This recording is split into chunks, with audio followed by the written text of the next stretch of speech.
Meskipun dia seorang istri, dia juga tidak ingin diperlakukan seperti burung. Sejak dia melihat suaminya berselingkuh, dia tetap tenang dan memilih untuk diam. Suaminya menganggap bahwa istrinya tidak akan bisa hidup tanpa dia.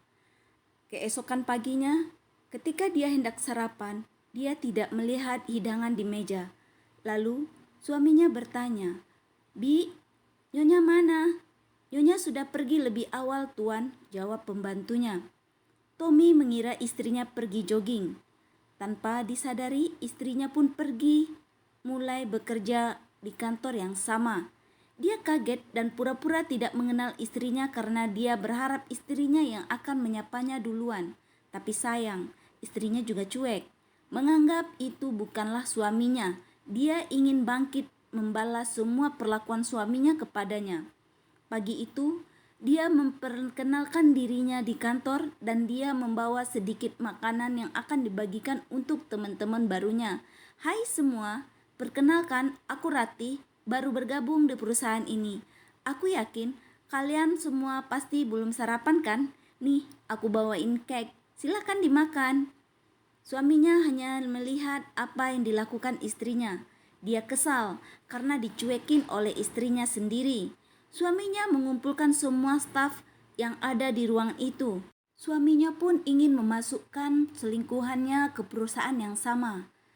"Perhatikan semuanya, hari ini ada manajer baru yang baru bergabung di kantor kita. Perkenalkan, beliau adalah Santi." Rati pun tidak asing lagi dengan wajah wanita itu, karena dia adalah teman sekolahnya dulu. Semua karyawan memberikan tepuk tangan atas kedatangan manajer baru, kecuali Rati. Setelah itu, suaminya pergi ke ruangannya. "Senang bertemu kalian semua," sapa Santi. "Namaku Santi. Saya harap kita bisa bekerja sama di masa depan." "Selamat datang, Bu," kata karyawan semuanya. Dan Santi pun akhirnya langsung menyapa Ratih.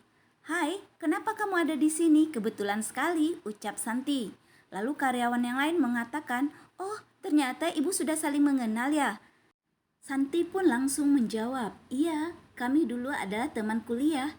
Tapi sayang, saya pergi ke Prancis tepat setelah lulusan. Setelah itu kami belum pernah berhubungan," jawab Santi.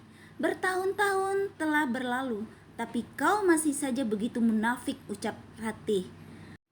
"Pembangkang, kenapa kamu masih kasar? Lagi pula aku ini bosmu sekarang," ucap Santi. "Oh, aku sudah tahu semuanya. Aku sudah melihat semuanya," lanjut Ratih dan lalu meninggalkan Santi. Santi pun mengatakan, "Ayo bekerja semuanya, kita mulai." Saat Ratih di dalam toilet, Santi pun datang menyinggung badan Ratih dan dia pun ikut bicara. "Aku pikir kamu akan menjadi ibu rumah tangga seumur hidup. Ngomong-ngomong, kenapa kamu baru kerja sekarang?" tanya Santi kepada Ratih.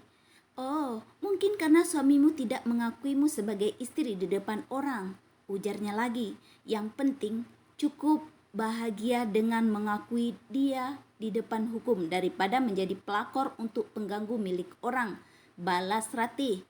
"Siapa yang kamu bilang sebagai pelakor?" tanya Santi kembali. "Kamulah pelakor," jawab Ratih sambil berjalan keluar. Tapi Santi tidak puas lalu mengejar Ratih. Aku belum selesai bicara, berhenti. Siapa yang kamu sebut pelakor?"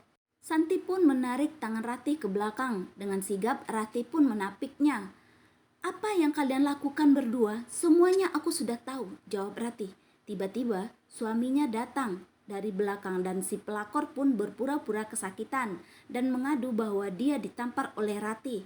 "Tommy, aku tidak tahu salahku apa. Dia memukulku barusan," ucap si pelakor kepada suami Ratih. Tapi Ratih tidak takut dan dia berjalan mendekati Santi dan memukul wajah sekali lagi. Itu adalah pukulan yang sebenarnya. Akhirnya Tommy pun ikut bicara. "Apa yang kamu lakukan?" sambil membela Santi. "Aku hanya melakukan apa yang harus aku lakukan," jawab Ratih lalu meninggalkan mereka. "Tommy, lihatlah kelakuannya melewati batas. Dia memperlakukanku seperti ini," ucap si pelakor. Di malam harinya, di saat mereka makan malam bersama, Ratih ingin mengambil sepotong udang. Lalu mertuanya langsung merebutnya dan berkata, Makanan laut tidak cocok untukmu mendapatkan keturunan. Lalu Ratih pun diam dan menatap mertuanya dengan kesal. Di satu sisi, Tommy melihat kejadian itu diam. Dia mengupaskan kulit udang untuknya. Lalu Ratih pun membanting garpu ke meja. Mertuanya berkata, "Kenapa kamu membanting garpu itu? Kamu tidak sadar, kamu adalah menantu dalam rumah ini," ucap mertuanya.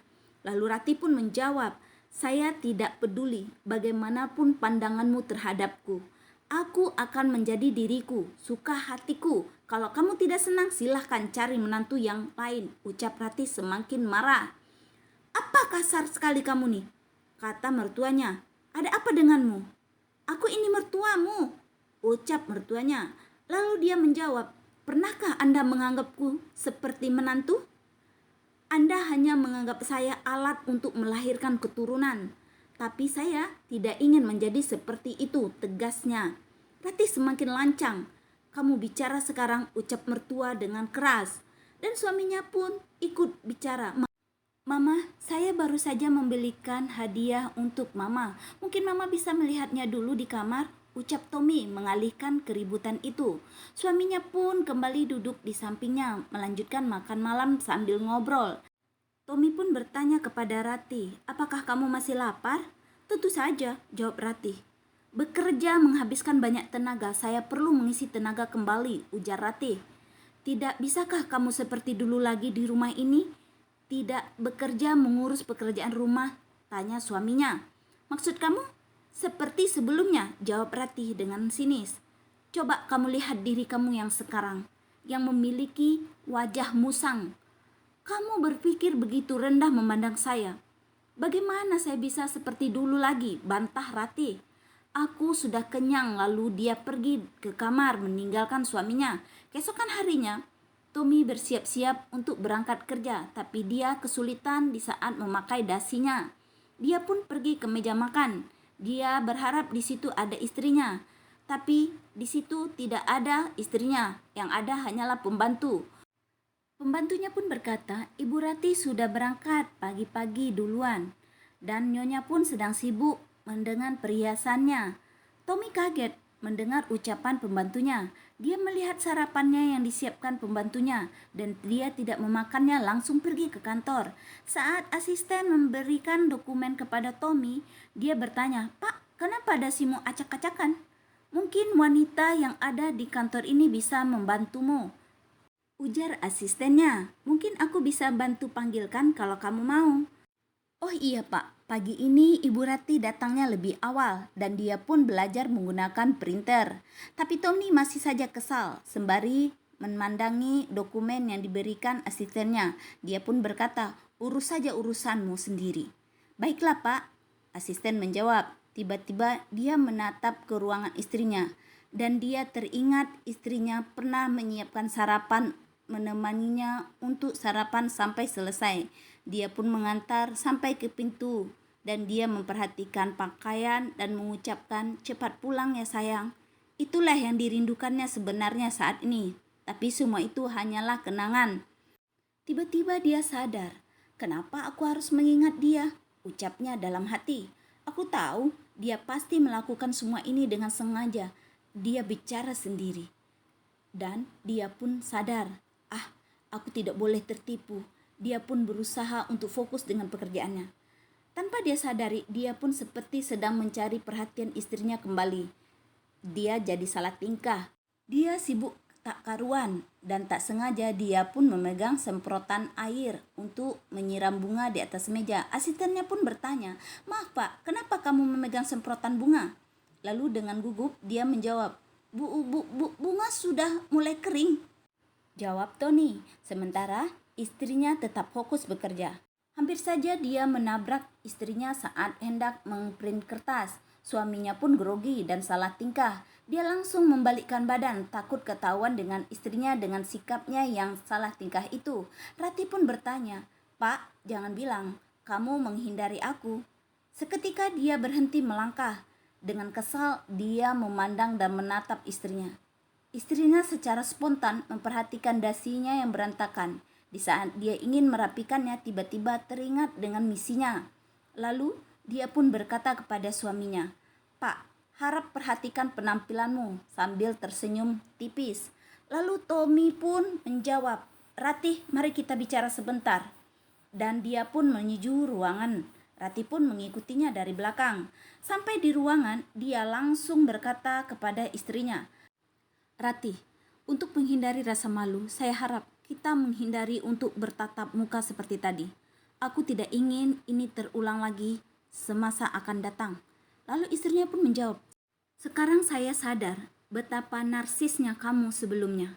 Kamu pikir aku tidak bisa melakukan semua ini tanpamu?" Tommy pun langsung menjawab, "Ya sudah, satu lagi yang harus kamu ingat. Ibu tidak tahu apa masalah kita, dan kuharap kamu tetap sebagai istriku di rumah seperti sebelumnya." Lalu Ratih pun mendekati Tommy dan mengusap pipinya sambil berkata, "Aku benar-benar tertipu oleh wajahmu di saat pertama kali kita bertemu. Bahkan ini penuh dengan sampah." Dan dia pun langsung menabok wajah Tommy. Tommy pun kaget dan langsung berdiri.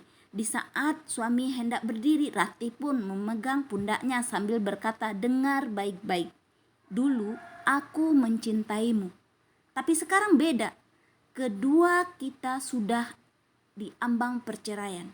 Dan saya menolak untuk memenuhi permintaan yang baru saja kamu ucapkan. Saya tidak peduli. Saat ini saya hanya melakukan hal-hal sesuai dengan ide yang saya mau sendiri.